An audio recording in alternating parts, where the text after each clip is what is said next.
J'espère que tout le monde va bien. Aujourd'hui, je voulais vous faire une petite démonstration avec Mika. Tu dis bonjour. Salut à tous. En fait, on veut vous montrer il a reçu un verticalisateur, ce qui nous facilite énormément la vie aux infirmières et à moi et toute personne qui s'occupe de Mika, pour le lever de son fauteuil, le mettre au lit ou le mettre sur les WC, tout ça. Donc là, on va vous montrer comment ça marche. Donc, attention, je c'est très sécurisant oui. aussi pour moi. Donc, le verticalisateur, en gros, ça ressemble à ça. Vous avez une ceinture qu'on met autour de la personne, qui est molletonnée de partout, comme ça évite que la personne se fasse mal, ici sous les bras, avec des sangles et de quoi attacher. Ensuite, je ne sais pas si on voit très bien, petite télécommande parce que ça ne marche pas l'huile de coude, mais avec des boutons. Et là, en fait, il y a deux petites accroches pour attacher les sangles. Et je vais essayer de vous montrer en dessous comment c'est fait. Donc là, c'est pour mettre les pieds. Voilà. Et là, c'est deux bras, là. Ça. Deux pieds. Deux pieds, oui, pardon. Je suis bête. Ça va se mettre autour du fauteuil de Mika. Donc, on va faire la petite démonstration. Les lettres, ça va toujours vers l'extérieur. Donc, ça se met comme ça. On lève les bras.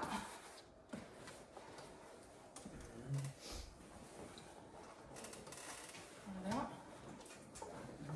Donc, ça se met comme ça autour de Mika. Voilà, les boudins, comme je disais, sous ses bras. Et là, à l'intérieur, il y a un gros scratch pour le mettre autour de la ceinture. Alors, si on tient à notre mari ou à la personne à qui on s'occupe, on l'attache bien pour éviter tout accident. Et sinon, comme Stéphanie vous fait semblant. C'est ça. Ou sinon, si ça sert pour faire des bisous à son mari, regardez. Voilà. Ensuite, on prend la machine. Donc là, il y a des pédales. Une ici et une là. Quand celle-ci, elle est baissée, les pieds sont pas écartés. Et quand on baisse ici, les pieds s'écartent. On pousse à fond. À fond, à fond, à fond. On n'oublie pas de mettre les freins, chose que je ne savais pas jusqu'à présent. On met les freins. Là, pour les pieds, vous avez un gros scratch. C'est pareil pour la ceinture. On le passe autour de ses jambes, des mollets plus précisément. On le scratch bien comme il faut.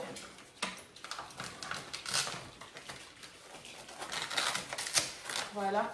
Sur la protection qui va au niveau du torse, on a des sangles avec des couleurs pour avoir la même couleur d'un côté et de l'autre. Selon la personne, si elle est petite, grosse et tout ça, on met la sangle de couleur qui va le mieux sur des crochets qui sont juste ici. Alors nous, on utilise le jaune. Donc, on met du jaune des deux côtés. Une fois que notre morceau, le cochon, il est attaché au treillis, on appuie sur les boutons. On va appuyer sur le lever. Et vous voyez, je ne suis pas à côté de Mika, mais il y a les freins, ça ne bouge pas. Et je ne force absolument pas sur les jambes. On lâche le bouton, ça s'arrête, donc c'est très sécurisé. Et vous voyez, il se lève. Bon, après, c'est un peu tranquille, hein, c'est pas fait pour lui arracher non plus les bras du corps. Donc voilà, ça le monte. On voit son bidou. Et ça s'arrête là. Est-ce que tu as mal? Non, pas du tout. Bon, je ne vais pas dire que tu te sens à l'aise parce que tu ne dois pas non plus te sentir super à l'aise. Non, je suis bien. Et regardez sa taille. On dirait une naine à côté. Attends. Je tends les jambes. Attends, les jambes. Regardez comme je suis petite par rapport à lui. Il est super grand parce que moi je fais 1m65 et lui il fait 1m92. J'ai 10 cm en tout. Donc une fois qu'on a fait ça, le but c'est pas juste le lever de son fauteuil et le descendre. On enlève les freins. Donc on rappuie normalement avec les pieds. Mais je suis pieds nus, j'ai peur de me défoncer un orteil. On le prend. Ciao. Et on se casse. Tu viens voir? Alors là, comme vous pouvez le constater, il est vraiment grand parce que regardez sa tête comparée au mur. Il fait 2 mètres le mur. Pourtant, regardez, je vais vous montrer. Vous voyez le sol? Et je suis en biais. Oui, il est en pied, c'est clair. Il est grand. Quand on voit la taille de sa maman, ça se demandait comment elle a réussi à le sortir. Oh, et là, on y va. On les met dans sa salle de bain. Oui, parce que les pieds, vous pouvez appuyer sur la pédale. Et voilà, c'est plus facile. Voilà.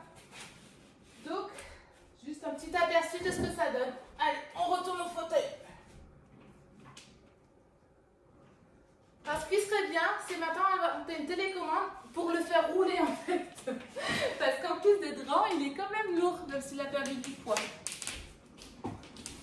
Dans tous les sens du terme. Ah oui, je confirme dans tous les sens du terme. Voilà. Tac. On le met. Alors, on essaie de bien viser. Hein.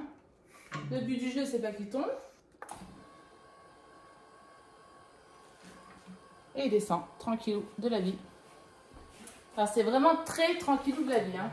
On est d'accord? Oui.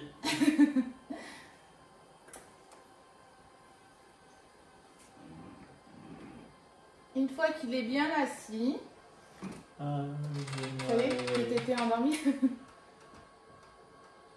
Ça s'arrête tout seul, normalement. Ouais. Vous voyez, je suis à fond, je ne peux pas descendre plus. Là, vous avez un aimant. Ça, c'est pratique, ça évite de perdre la télécommande. Hein. Ou qu'elle traîne, vu qu'il y a le fil, on ne risque pas de la perdre. On aimante.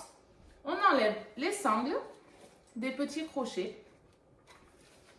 On le descrache.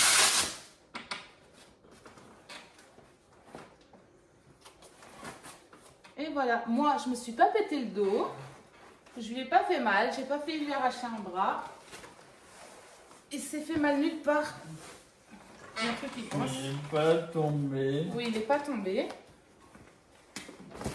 On descrache au niveau des jambes. On enlève le frein. On enlève les freins. J'avais déjà oublié. Et voilà. Tout simplement. C'est l'ergothérapeute du CHU de Mika qui a fait une ordonnance. Le monsieur il est venu à la maison. Il a vu avec Mika ce qui convenait le mieux. Et voilà, et ça a été pris en charge de 100% par la Sécu. Voilà, voilà. Si vous avez d'autres questions, on n'hésite pas à envoyer des messages à Mika, il se fera une joie de vous répondre. Oui. Bisous à tous. Bisous.